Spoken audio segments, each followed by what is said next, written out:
Hello and welcome to Cheese, a Healthy Fruit, a podcast where two sisters reminisce on growing up in rural Wisconsin. I'm Cydel. And I'm Jade. Welcome to another episode. Another episode.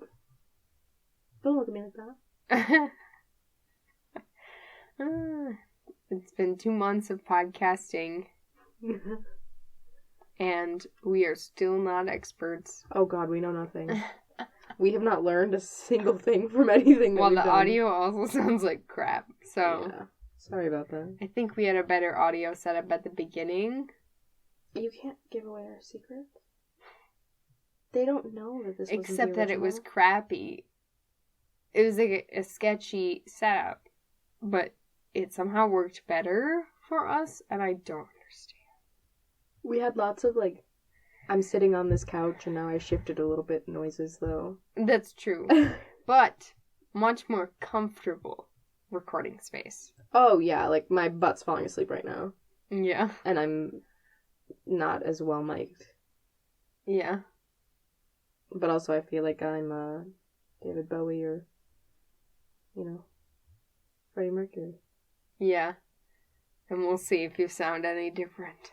I want to sound like Freddie Mercury, please. Thank you. I can't. Fix it. Fix my voice. It's not going to happen. So, do you have anything you want to say? When is this one coming out? In the future? Who the hell knows? August, I think. Okay, before or after my birthday? After. I'm Hopefully. 24. Oh. That's all I want to say. Thank you. Happy birthday, Jade. Thank you. I'm an old lady. Oh, I reapplied for school. Oh, you did? Yeah, you know how, I had that issue and yes. I dropped out, with 2 classes left. I reapplied. Uh-huh. So we'll see. If they turn me down, then we'll try again later. Mm. Yeah. I don't see why they would, but who knows? Yeah. So you're hoping to, get your credits? Well, my credits fully, because I re-entered in the same school. Yeah.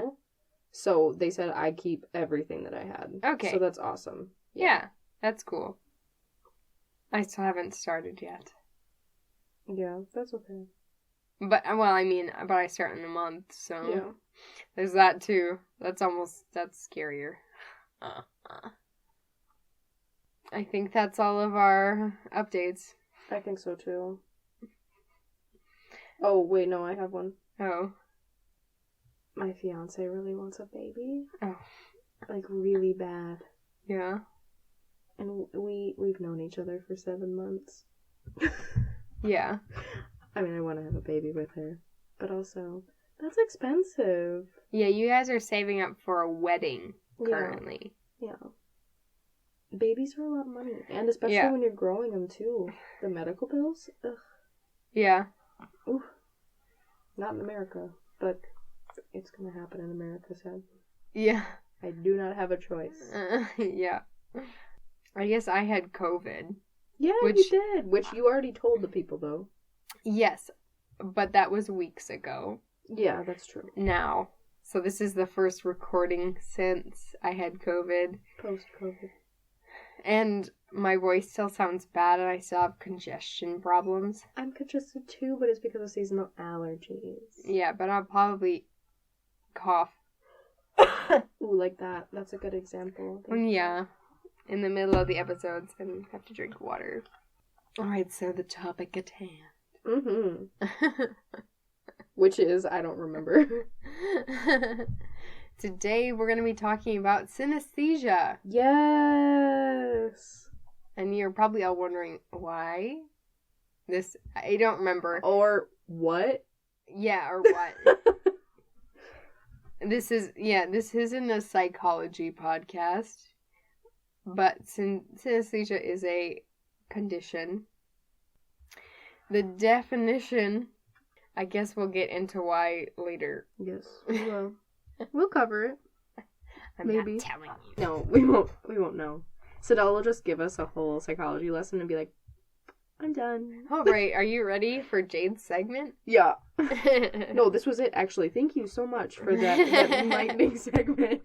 All right, tell us about synesthesia, please. Synesthesia is a concomitant. Synesthesia is a concomitant. Yeah, that's not better. What is that? Concomitant. I will define that word after. Sensation, or the condition marked by the experience of such sensation. So, concomitant means naturally accompanying or associated. Okay. So, sensation with natural associations, I guess. I will explain it more. Stupid look on my face right now. That was the Merriam Webster definition. Okay. And Merriam is smarter than us. Yes. And it is, I don't think it's a very great one. It's maybe just a little bit too simple to really explain the condition. So from Encyclopedia Britannica, is a neurophysical trait in which the stimulation of one sense causes the automatic experience of another sense. As in the 5 senses. Yeah. So you have like what Britannica is saying is that one sense is going to be connected to another. It's a genetically linked trait that is found in about 2 to 5% of the population. Wow. Yeah. Like redheads. Yes. I don't know how many. Yeah. Continue. So some examples are... I didn't actually look up how to pronounce this word. Grapheme? You don't know what a grapheme is? Grapheme color synesthesia. What's a grapheme? I was in linguistics. I'm moving on. Oh, okay. Moving on. Yeah. I just realized why I know what it is. Okay. Well, it will be explained. So, grapheme color synesthesia, as numbers and letters are associated with colors. Okay. So this is so does grapheme mean numbers and letters, or it's like the digits? Written form of whatever language. So like if it's like letters or symbols. Yeah. Yeah, That's okay. what a grapheme is. Yeah. It's like a graphic. A symbol. Yes. Symbol. That's different. Yeah. And this is the most studied type of synesthesia. There's music color synesthesia, which is music and sound is associated with color. Tactile emotion, which is fabrics and textures, can conjure emotions. Oh. I honestly, no. Like with like autistic people, that's more of like a sensory overload. And not like you're not like, I touched this. Ooh, what about people who don't like touching things that are made out of cotton? Well, I mean, does it cause them to feel a certain way? I don't know. I think they just don't like it. Other than, I think that just not liking it isn't synesthesia. Okay, well, I didn't even know that was a kind of synesthesia, so. Yeah. Sound color synesthesia is sound associated with colors. So if you hear like violins, you would like see a color. Yeah. Okay. And then there's aura, which is the projective personality color. Which is like when people do aura readings and stuff. That's kind of what it's like. It's when you see a color around a person. Yeah. Or over a person. Mm-hmm. And it can be... I think that this one is a commonly portrayed synesthesia because it is very interesting to outsiders. And I think it's something that, like, it intrigues people who don't have that skill enough. Yes. Where they're like, ooh, tell me more. Whereas, like, if you're like, I think brown tastes like grass. I think people would be really, like, okay, like, yeah. I don't know what to do with that. Yes. Basically, like, I'm glad that doesn't happen to me. There's spatial sequence, which is visualizing sequences in physical space. So, like, some people see, like, I think this when people see, like, numbers come off of a page. Yeah. Seeing things in physical space is, like, actually seeing them in your environment versus seeing them in your head. And this has nothing to do with how anything is real, but in real life, oh my god, this has nothing to do with how things are in real life. But there is, oh my gosh, some cop show that I watched at some point, and someone said they could see, like, the words. They could see the words that other people were saying, and depending on the color of the words, was, like, if they were lying, if they were telling the truth, like, that sort of thing. Yeah. And there's flavor temperature synesthesia, where temperature has taste. And in one of my sources, they had someone describe that feeling, and they believe that cold water tastes normal, like water, and warm water, I think, also tastes normal, but then warm water, or hot water, tastes like sugar water. You just said hot water tastes like two different things. No, warm water also tastes normal. Okay, but if it's hot, well, could it possibly be the pot that they're cooking it in? No. They got tea at a restaurant. Oh. Yeah. Okay. And it tasted like they had put honey in it. Maybe they did, and they were like, no.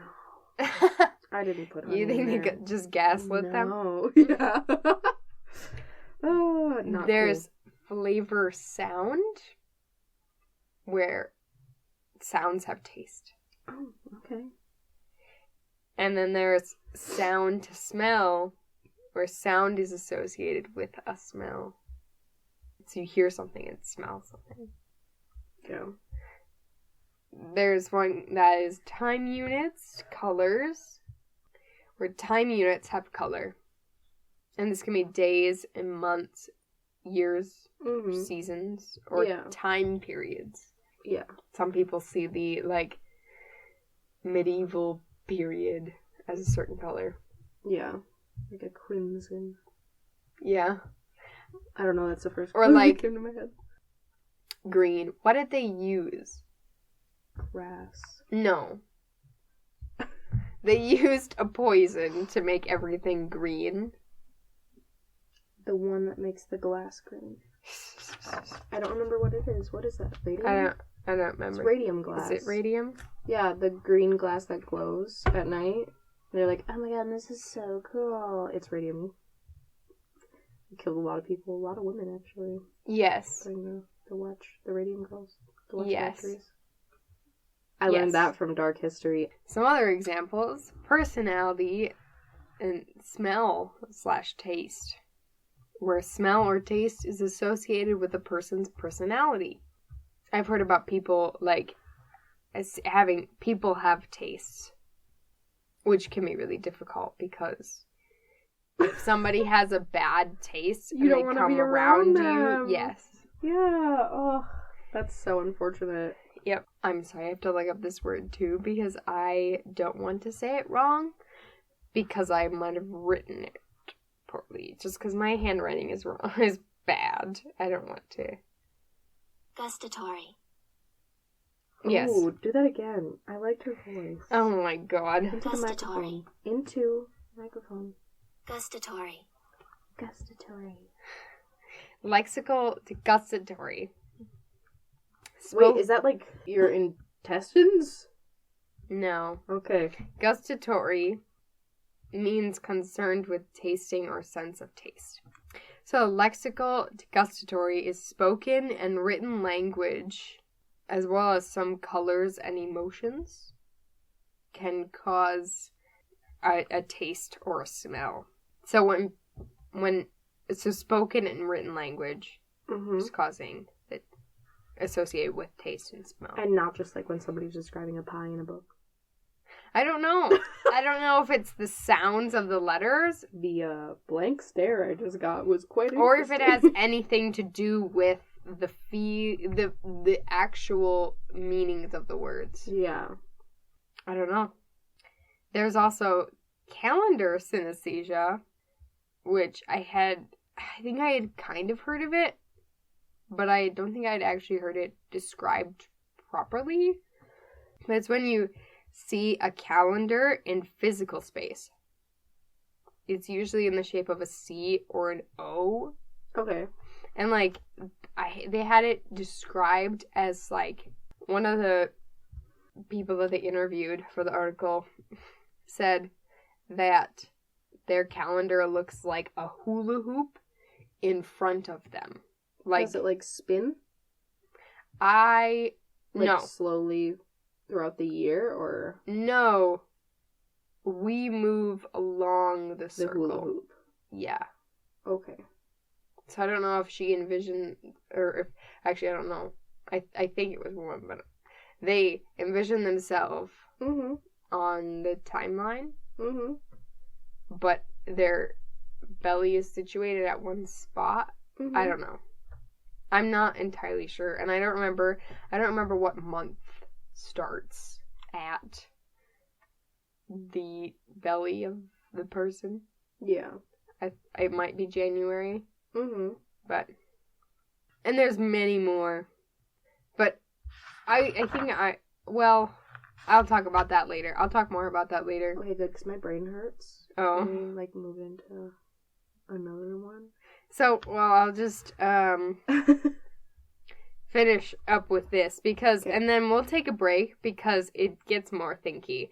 There are a lot more synesthesia types of synesthesia. Shit. Okay. Yeah. So this is a big topic. Yes. Okay. And I just gave you, like, a smattering. Okay, well, I would appreciate a sprinkle next time. I had to give you a couple so you kind of knew what we're working with. It's so varied. And we'll kind of, like, get more into details and later. That's more... With a more personal one. Yeah. More relevant, excuse me. So I think that synesthesia is as varied as synesthetes, or people with synesthesia. Yeah. Like, it's as different as the next person. Yeah. And it has to do with how you perceived the world as a child and made connections, you know? Like, your brain made those connections when you were very little, and then they became solidified. Incredibly rare that you would develop something like this in adulthood. Yeah. If it all possible. Yeah. I think it's something that can only be developed in childhood. And many people have multiple different types of synesthesia. Yeah. So synesthesia is caused by the communication between regions of the cerebral cortex that are not otherwise connected in non-synesthetes. English, please. Oh, you're wearing my study abroad shirt I got you. Oh, yeah. Little sidebar, I got us all different colors of the same, like it was University. All blue. Yeah, with the same Sigil. university logo on it, because blue was their color, but they didn't have all of our sizes in, like, the deep blue, but they had all sorts of different blues, so I got each one of us different. So Milton, Christine, Cydel, and myself all have different shades of blue of the same shirt. There's a theory that synesthesia is caused by so there's something called neural pruning, where excess neural connections are typically, like, paired off. Yeah. Yeah. But there's a theory that doesn't happen for in synesthetes. Synesthetes. Yeah. Okay. Is that it stays, that they're usually paired away in development, but they remain intact instead of being removed. So, other people may have had this ability when they were younger, but, like, their brain went, or extraneous? Or the potential for it. Okay. But then their brain said this isn't important enough. Important or a viable way Mm-hmm. of making connections. Okay. Or everyone keeps these passageways, but only some people can fully experience synesthesia. Interesting. Yeah. Okay. So, DNA analysis suggests that several chromosomes are involved in synesthesia. And it is not sex-linked, although Like, it was, like, it's not... XY? Yes. Okay. The sex chromosomes, Mm-hmm. the genes Genetics. that cause synesthesia are not contained within the sex chromosomes. So people with two X chromosomes aren't more predisposed to it than people with an XY? Yes. Okay. Or something like that. It was once believed to be genes in those chromosomes that determine sex. So was it like that were causing synesthesia? Or men or women were more predisposed? You don't know? I don't know. Oh, okay. I just know that they used to think that those genes were in that chromosome. Okay. Okay. So Yeah. I'm gonna blame men here, or rather people with testes. Just for funsies, I'm gonna say that like they were like, well, I think the sperm is the thing that's deciding. So Yeah. Synesthesia was first mentioned as early as, in, like, records, as early as 1689 or 1710. 1710 sounds like not real. Time. Sounds like 5:10. Uh-huh. PM. Yes, 5 p.m. or 17. Sorry for this name pronunciation, but Georg Tobias Ludwig Sachs provided the first medical report in 1912 that had synesthesia in it. And then from that point on, it became a popular study until the 1900s, where people considered it to be subjective. And then in the 1980s, research began to flourish again with new technology that was able to demonstrate that it was a palpably discrete genetic condition. So, it is genetic? Yes. Okay. Yeah, it's a genetic condition. Does that mean that one of your parents can do this? So, yeah, that must haven't... mean that, like, this. It's probably that there is, like, some there's got to be a relative genetic somewhere. disposition for it, yeah. Mm-hmm. I wonder what side it's on. Yeah. We should ask grandparents. Do you taste the color purple? Or yeah, I should ask Grandma. Is 5 a boy or a girl? Yeah. I should just start asking Grandma random questions. Yeah. And she'll be like, are you off your rocker? She'll answer the questions. Oh, yeah. Well, your grandma's just She so thinks chill. she's boring, though. Oh my god, yeah, but she's like the most chill person ever. It's wild. Yeah. Like, she's just so go with the flow for an 82-year-old woman. Yeah. Like, she's like, yeah, sure. Why not? You know, she's like, I'll just do whatever you want to do. And I'm like, there's like, what? I can't do math right now. Almost 70 years between us? No, almost 60 years between us? Yeah, probably. Almost 60 years between us, and you're like, yeah, I'll do whatever this 24-year-old wants to do. Like, what the fuck? Synesthetes have an aptitude, typically, towards arts and creativity and increased memory skills. Oh, gee. I wonder why they would be creative. Yeah. If the whole time they're like, I think purple is a boy. And, like, I don't even know if that's a kind. That's like, the first, that's the most studied kind. Okay. Or, no, actually, no, that's not right. It's A is purple, would be the studied kind. If they see letters and words as having colors, they're probably going to be a little bit weird. And there's where you can describe a landscape in a document. Yes. And someone can God. imagine a landscape. Uh-huh. But if someone else is listening, they're hearing the landscape. Yeah. And they're probably seeing what it looks like in real life, as well as how it feels and sounds and looks to them. Yeah. In their like synesthesia. Yeah, that's awesome. Oh my god. No, this actually really hurts my brain, Cydel. I mean, there were actually a lot of authors who were thought to be like masters of metaphor in their time, who probably just had synesthesia.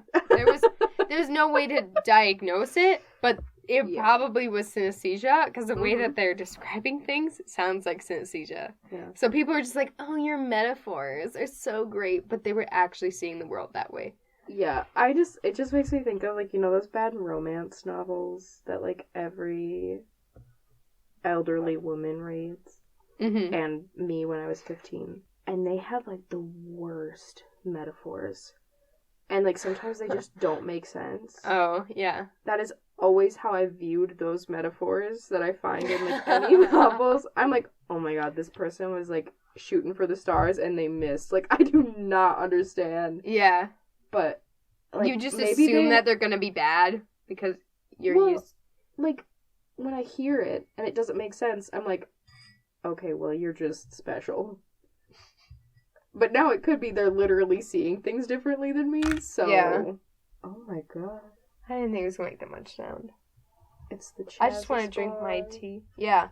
Beer wines, margarita cocktails, whiskey moscatos, Chaz's Bar, established 2022 at Henry's Thoughts. Mm-hmm. She goes, give it back. Yeah. I want to put my cup down.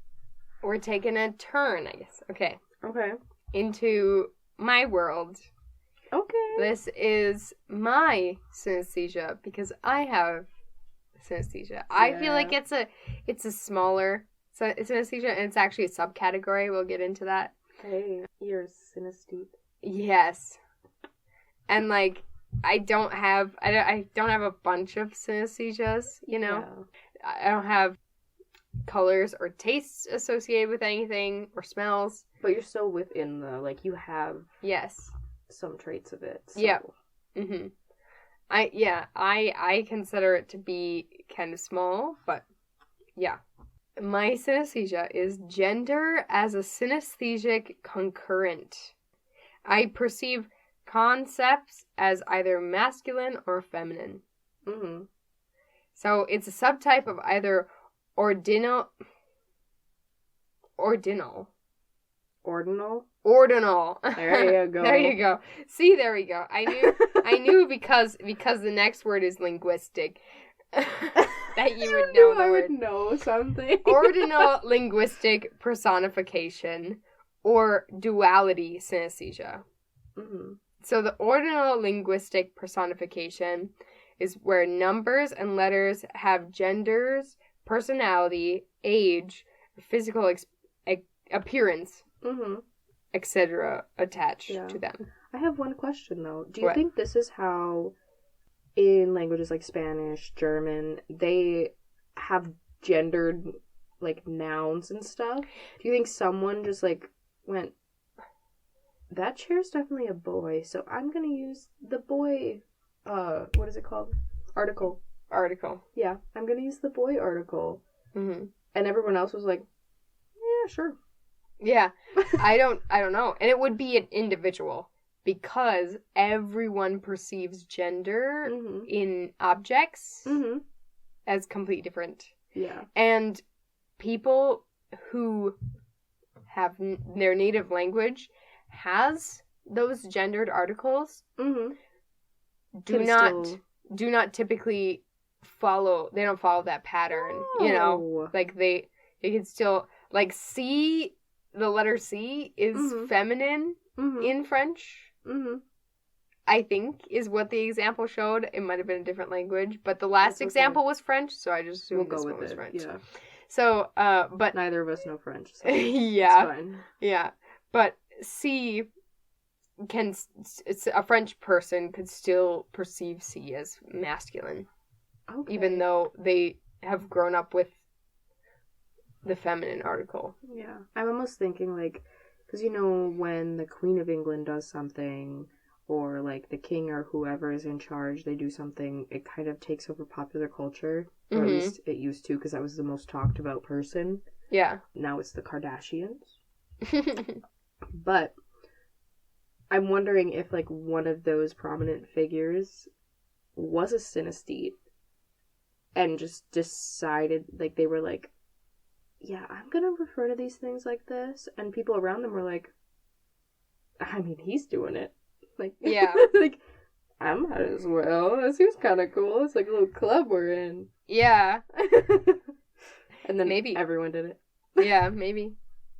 So then the duality synesthesia is concepts. What did I write here? And this is a lesson in work on your handwriting, kids. My handwriting is getting worse. Okay, do what I did. No.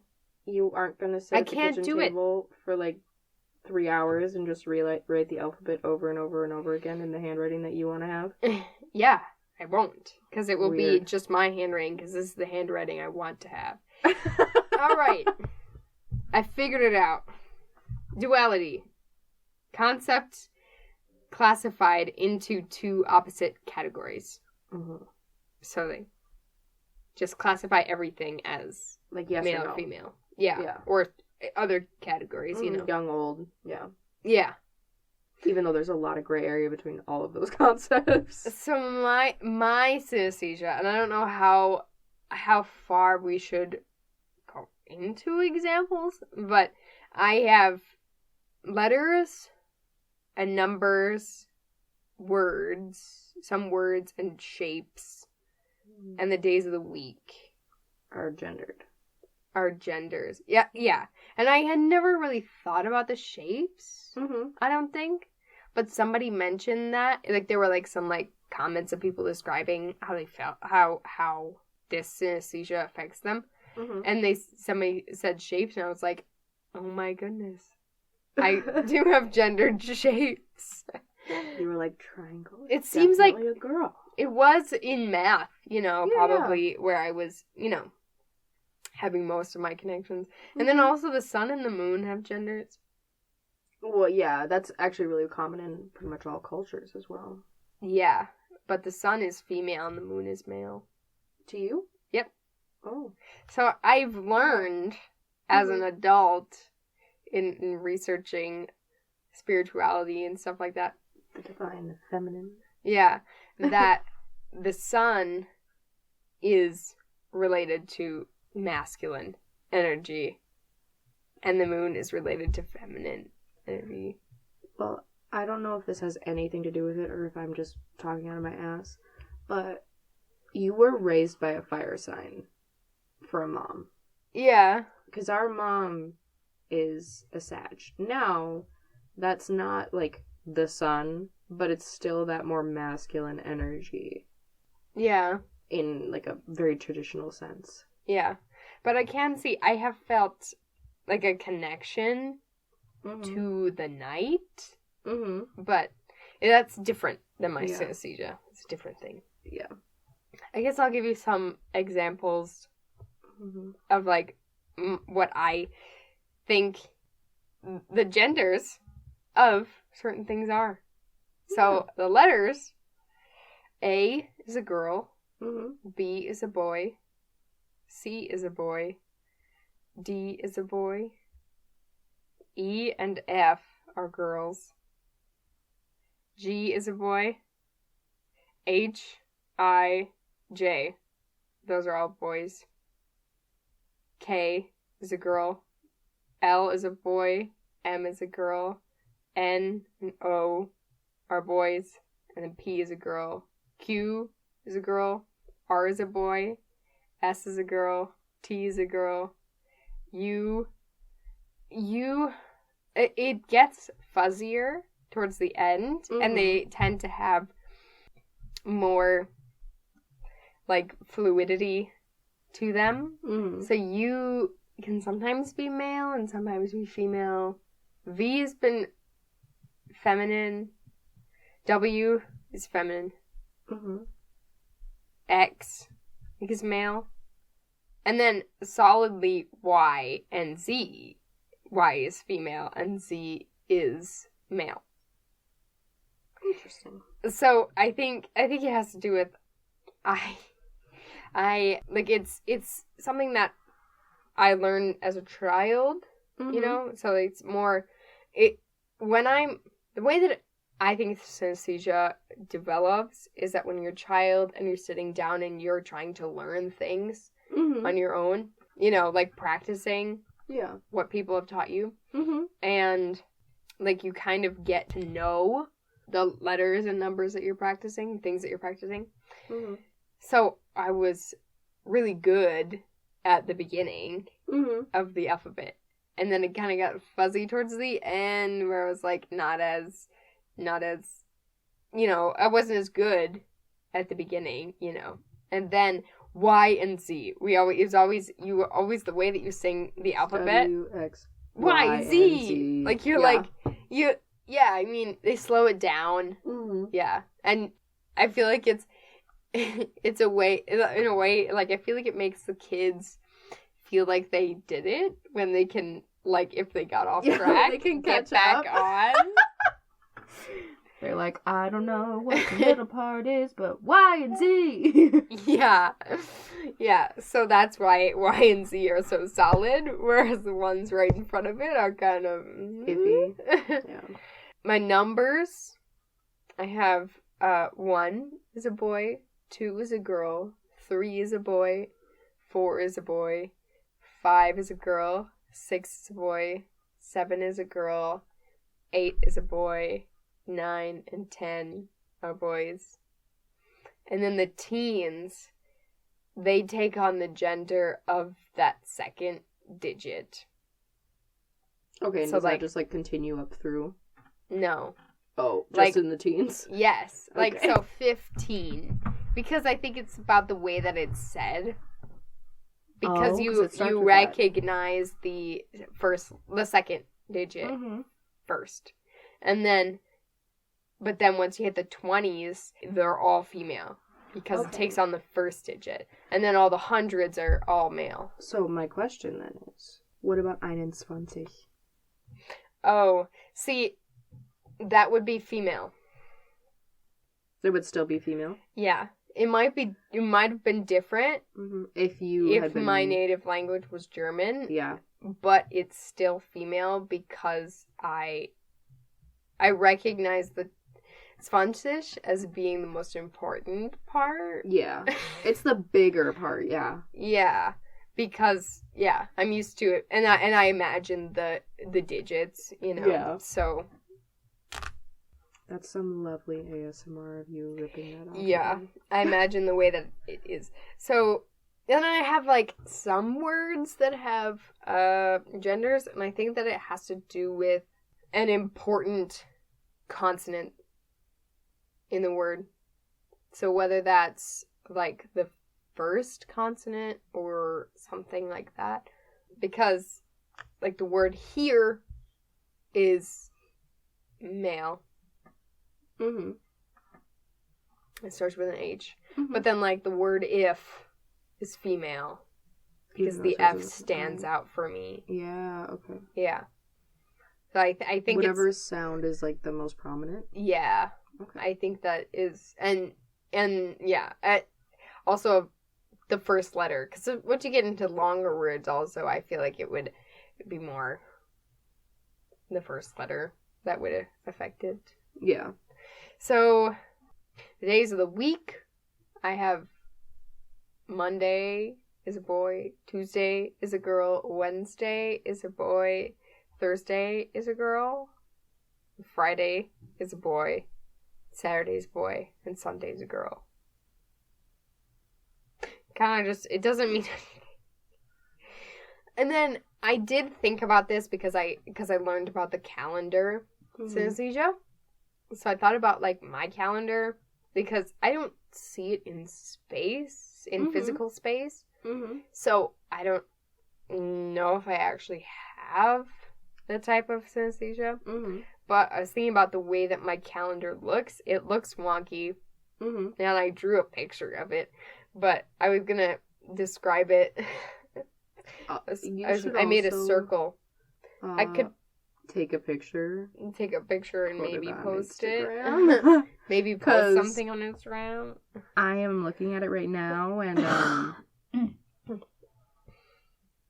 I understand. But I'm going to describe it. But I'm going to describe it. Some of the months, like, they're not proportionate size to each other. I think it's in a circle.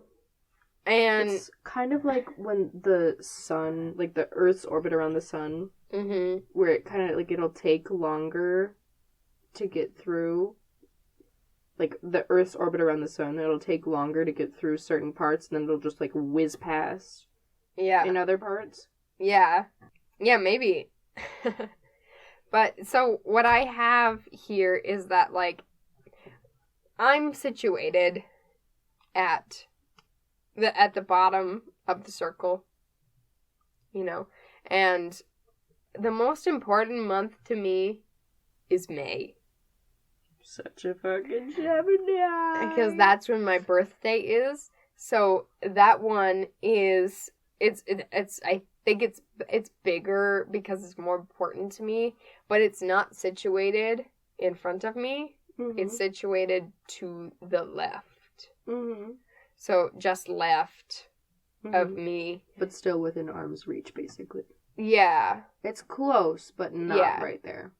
Well, yeah, but it's not about actually how close it is, because also I think I imagine moving along the circle, and, like, but if I look at the whole thing, this is how it's situated, and, like, things kind of move around when we're kind of in that month, you know, it might lengthen, but when we're looking at the whole thing, like, then June is right in front of me at the bottom of the circle. So my year kind of starts in May, maybe, but I don't know. But this is just how I see it. And it might also have to do with those charts where they're like winter, spring, summer, fall. The way that they position them in that chart. You know, in like a radial possibly, pattern from that where for the listeners, where winter starts at the top left, and then spring is below it, and then summer is to the right. Bottom right, and then fall is above it. So it might have to do with that a little bit.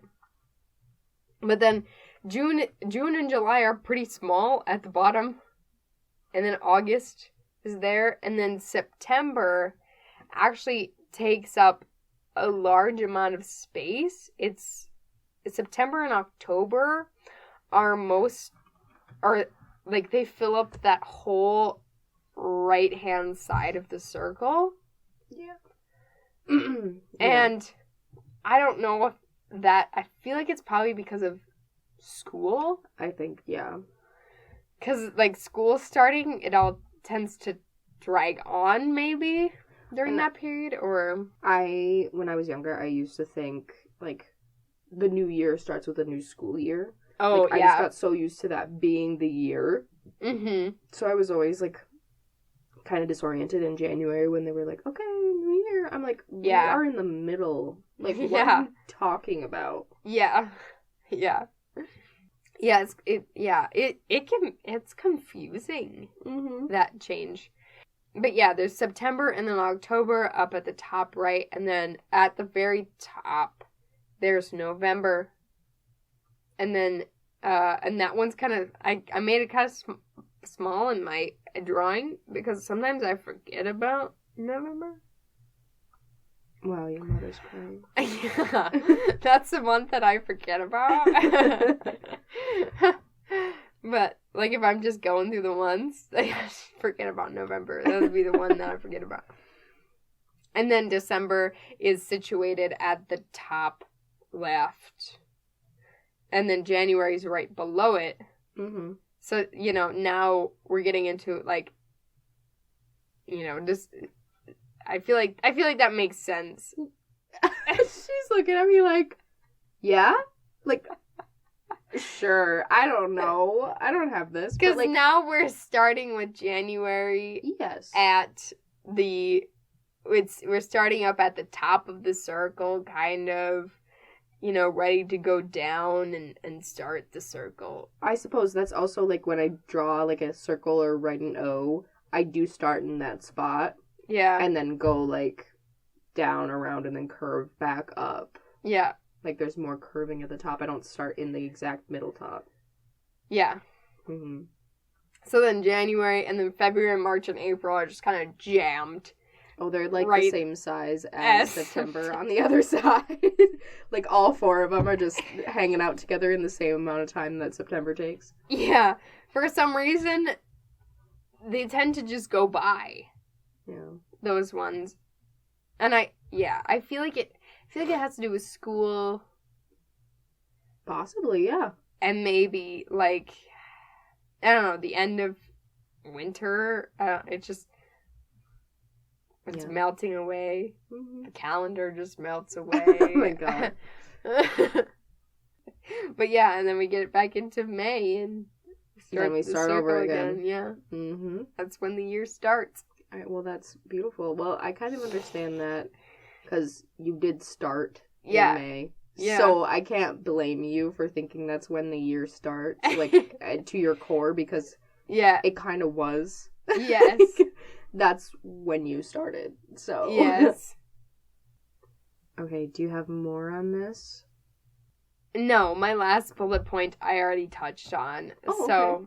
It's just about how I feel, how synesthesia is developed and how mine developed. It was just sitting around, practicing my numbers. I'm just sitting here going 1, 2, 3, 4, 5, 6, 7. 1, 2, 3, 4, 5. And trying to get to 10 and going, woo! I can count to 10 when I can count to 10. Yeah. And this is your personal experience, correct? This is not something that you read somewhere. No. No, this is just how you feel. I haven't really read anything about people really diving into how it's we formed. make the connections. Just that the connections are made in childhood. Yeah. That might be interesting to look into. So yeah, because it was me getting to know the letters and numbers, and I have heard that described, especially when people are talking about the ordinal linguistic synesthesia or personification. Ordinal linguistic personification. Too many words. Why did mine have to be extra long? It's gender as a synesthetic concurrent. I don't know. You're complicated. But the person, because they talk about people, when they're the personifying numbers and letters, is I've heard it described as people getting to know the letters. And now, like, 5 is a snarky girl. Oh, she's sassy.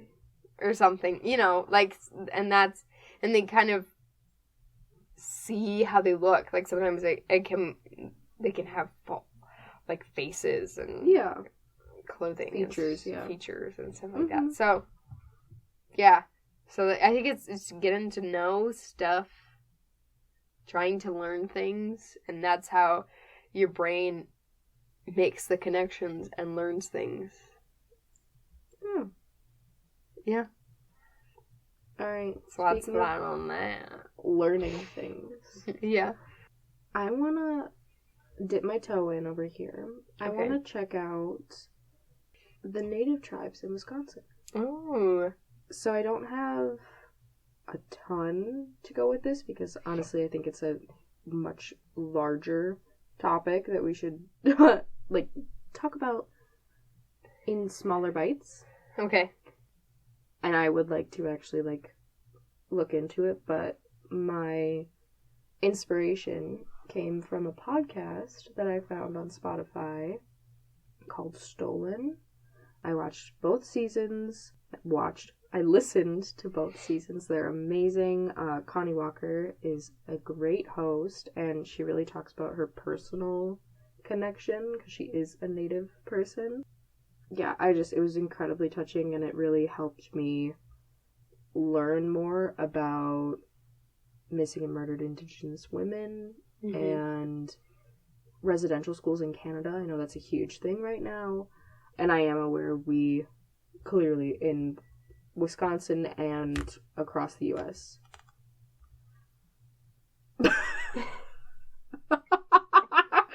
Oh my god, it's not funny. I just watched Cydel pick up her cup with the coaster attached to it instead of trying to rip it off because it's going to make a horrible sound. So she just went, yeah, that's fine. Yep. I just watched the thought process happen. So I wanted to take a sip, but on other podcasts, the co-host gets to take a sip of their drink when the other host is speaking, but no, not me. My drinking always makes so much noise. That's because you go. She leans away from the microphone. Okay, are you ready for this again? Yes, I am. Residential schools were incredibly prevalent and used as a weapon against Indigenous peoples. Mm-hmm. So, as a white non-Indigenous person, I really find this sort of like platform hosted by an Indigenous person, sponsored by Indigenous people in the like production team. I find it a lot more eye-opening than like reading a textbook that's written from the white perspective. Mm-hmm. I know a lot of it is like piecing it together afterwards and using like personal experience, so it's incredibly touching that Connie would do this. But Stolen, by Gimlet Media. Yeah, Connie Walker's the host. She's awesome. I binged it. I'm not even gonna lie to you. I binged it in like 3 days. It was heavy, but like I couldn't stop. I had to know. Yeah. So there are 11 native tribes that are currently in Wisconsin. Yes, currently in Wisconsin. So we have the Red Cliff tribe, which is like way up north, and Red Cliff, Wisconsin is kind of where they're like based out of. I think their seats of government is the thing that's listed here. So where their like government for their tribe is residing now. Yes. Mm-hmm. That is where they're listed as being. So, like, there are obviously people who belong to the Red Cliff tribe who are not in Red Cliff. Yeah. Because they are people and they're allowed to move. Yes. But then there's the Bad River, Lac de Flambeau, Forest County Potawatomi. Mm-hmm. And then I'm going to read this next one, the Ho-Chunk.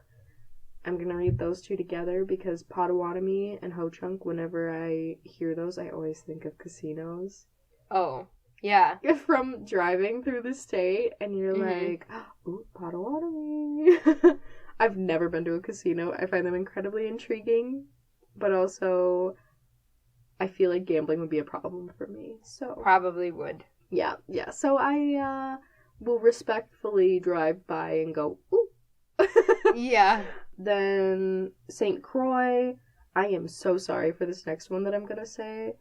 La Courte Orioles.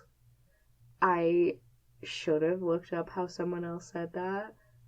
I keep forgetting about it until I read it again. That I don't know what that is. Like the pronunciation, excuse me. The Stockbridge Munsee, Mole Lake, Menominee, Oneida, and Brothertown.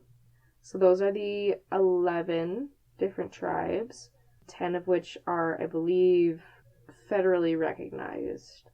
The Brothertown one is somehow not federally recognized. I'm a little bit confused by it. But quite a few of these tribes came from the Ojibwe people. Mm-hmm. I feel like I've seen a lot of things that were named after the Ojibwe people recently. Yeah, I think it's a very big, like, umbrella. Yes. For a lot of tribes, so it's frankly easier to say, oh, this was of Ojibwe descent than to go very specifically, like, this is, I can't even remember which tribes fit in. I think the Ho-Chunk is one that fits into the Ojibwe. Please correct me if I'm wrong. I would love to hear more about this. Any resources that you have for me to learn, because I want to learn more about the native tribes because we are on stolen land. Mm-hmm. And I would like to know how to respect and honor the people who used to live here and the people who still do, frankly. Yeah. But I got that information from the Wisconsin DPI.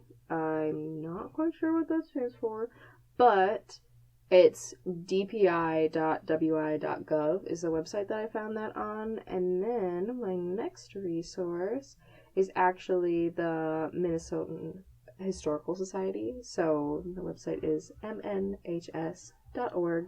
and it is all about the Ojibwe people. They are part of the Anishinaabe people. So I don't know if that's another overarching thing. I'm hoping to give you more information, but these are the tribes that are in Wisconsin. Yeah, just check it out. Familiarize yourself. If you are from a different part of the country, different part of the world, learn a little bit about the native peoples. Like, learn about what was important to them, because a lot of these have really touching sentiments in their websites, especially when it's a website that's actually run by the nations themselves, the indigenous nations. Yes. Like, I just found the St. Croix Chippewa website, which I believe Chippewa is like a bastardization of Ojibwe. Oh, possibly, because I don't think that they called themselves that. I think Chippewa might mean something else. Kind of like, I think Winnebago used to be a term for something, because I know I keep seeing it in, like, parentheses, but it was not, maybe it was, I don't remember if it was the actual name that the people had, or if it was just what they were called. I will figure that out. I'm planning on bringing a whole, like, a full fat topic with this. Okay, good. To the story. Like, there's just so much to jump into. Mm-hmm. So, my plan is to fully flesh out. I'll probably pick a couple of the tribes. Yeah. Go over them. And give you guys a little class on these tribes in Wisconsin. Yeah. Please let me know if you are interested in that and which tribes you prefer. But look into the ones that are around you. Look into what they're doing, because a lot of these people are doing amazing things for their communities still. Yeah. Even though they were really hurt by a lot of the stuff that happened to create those communities. Mm-hmm. They're still helping them. So I think that's just so beautiful. Yeah. They're forgiving. Like, a lot of times they're really freaking forgiving, man. Yeah. Like, that too. Oof. Yeah, with the residential schools and everything. Mm-hmm. Heavy. But I will bring all this heaviness back soon. All right. Isn't that fun? Yeah. We just talked about how number 5 is a girl, and then now I'm talking about residential schools. Yes, I'll be looking forward to that. Yeah? Yes. Okay.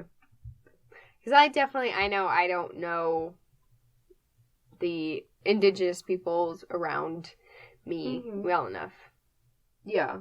Like, there's... Like, our specific tribe that is represented in our community. Mm-hmm.